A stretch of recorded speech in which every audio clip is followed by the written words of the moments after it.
I want to start today with a story. A few years ago, I was working with a manager as his consultant. We'll call him David. He was sharp, experienced, and well-liked by his team. He'd been in leadership roles for about 12 years, and he knew the IT industry inside out. On paper, he was exactly the kind of leaders organizations fight to keep. And then COVID hit.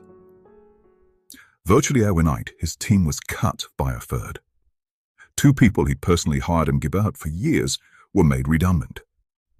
His budget was slashed, his main people were furloughed, and its senior leadership, the people he trusted to have his back, went very quiet very quickly. Evie told me later that the 6 months that followed were the hardest of his professional life. Not because of the workload, but because of the mental weight of all of it. The constant pressure, the feeling that no matter how hard he worked, the ground beneath him kept shifting. The quiet, nagging voice that whispered, "You don't have the ability to cope with this." I suspect some of you know that voice. The question I want to explore today is this. What actually separates the managers who come through those periods, who not only survive them but genuinely grow through them, from the ones who don't? It isn't talent. It isn't experience. It's not even intelligence. It's resilience. And not the fluffy, motivational poster version of resilience, not just keep smiling through or every cloud has a silver lining. I mean, the deep, practical, genuinely hard-won ability to absorb pressure, adapt to adversity, and keep showing up as a leader and manager with your values intact and your thinking clear, even when everything around you is telling you to fold. That quality, real resilience, is what we're talking about today. And nobody understood it better than the Stoics. Let me give you a bit of context because I think it really matters. The Stoic philosophers weren't theorizing about hardship from a place of comfort. These people lived it.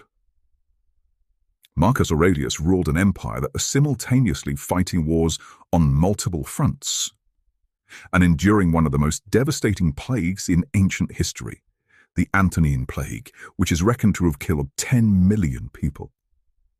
He led through it. He thought through it. And he wrote about it, honestly, privately, without any intention of any of it being read. In one of the most striking passages from his meditations, he wrote, "You have power over your mind, not outside events. Realize this, and you'll find strength." Listen to that again. You have power over your mind, not outside events. So, not your budget, not your head count, not the economy, your customers, the difficult team member. No, your mind. That is where your power lies. That's the territory the Stoics taught us to protect, develop, and master, because it's the only territory that is really ours. Epictetus put it even more directly. Now remember, this was a man who was born into slavery, who had no freedom, no status, no possessions. And yet, he became one of the most influential thinkers in history. He said, "It's not what happens to you, but how you react to it that really matters." Now, I know it can sound like a quote of the day hung on the wall.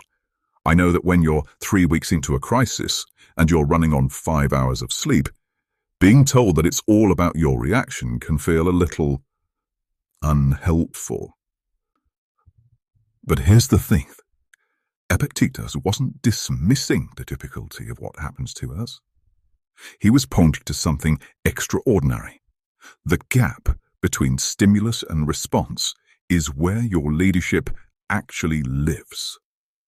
That gap That fraction of a second between something happening and you deciding how to meet it is the space where resilient leaders are built.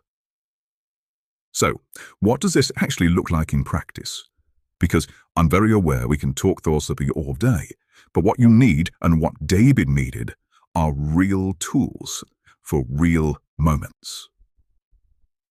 Let me give you 3 Stoic practices that I believe are among the most powerful resilience builders available to any manager today. The first is what the Stoics called premeditatio malorum, the premeditation of adversity. In plain English, thinking deliberately about what could go wrong before it actually does. Now, I know that sounds counterintuitive. Most of us are taught that positive thinking is the key to success. And I'm not saying that's wrong, but the Stoics had another take. They believed that if you mentally rehearse the difficult scenarios in advance, that project that fails, the key person who leaves, the client who walks, you achieve 2 things simultaneously. First, you reduce the shock factor when hard things happen. Because you've already been there mentally. You've already asked yourself, what would I do? How would I handle it? What resources do I have? So that when the real moment arrives, you're not starting from scratch. Certainly, and this is the one that most people miss, when the bad thing doesn't happen, you feel a genuine sense of gratitude. You stop taking the good days for granted because you've reminded yourself that they're not guaranteed. Think about that in a business context. Before your next major project launch, before your next difficult conversation, or before your next presentation, spend 5 or 10 minutes genuinely asking yourself, what's the worst realistic outcome here? And what would I do if that happened?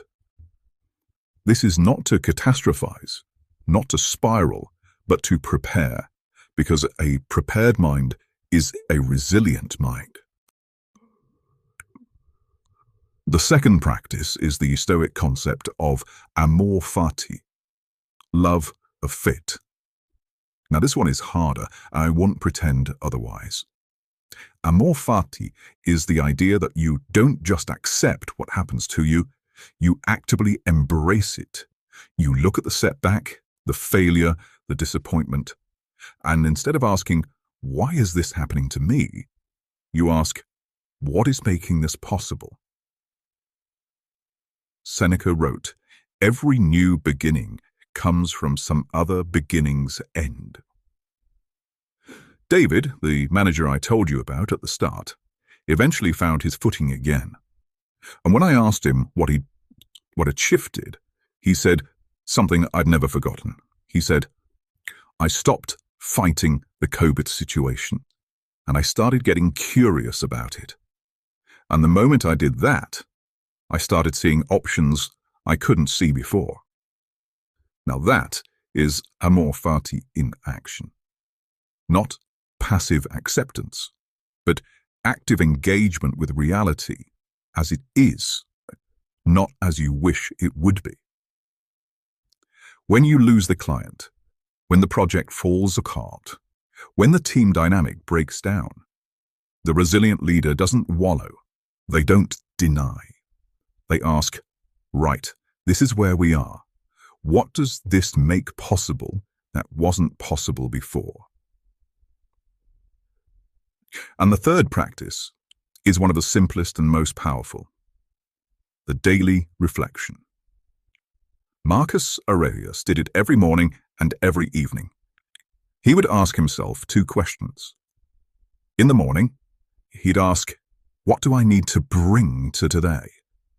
In the evening, where did I fall short of my own standards, and what will I do differently tomorrow? He didn't do this as self-punishment. He did it as self-improvement. Honest, quiet, private, and completely transformative over time. I challenge every manager listening to this today to try it for 30 days. Just 5 minutes in the morning, 5 minutes in the evening. No special journal, no elaborate system. Just you and an honest question. Because here is what the Stoics understood that modern leadership culture sometimes forgets.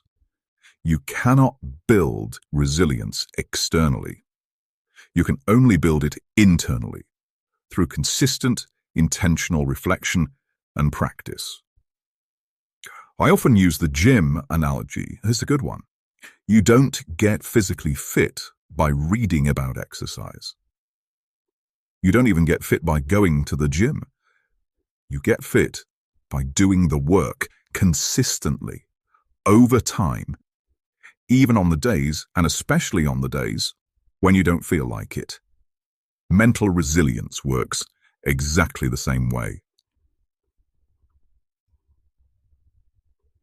Let me bring us back to David one more time because his story has a second chapter. About 3 months after lockdown was lifted, something shifted. His remaining team, smaller now, started outperforming.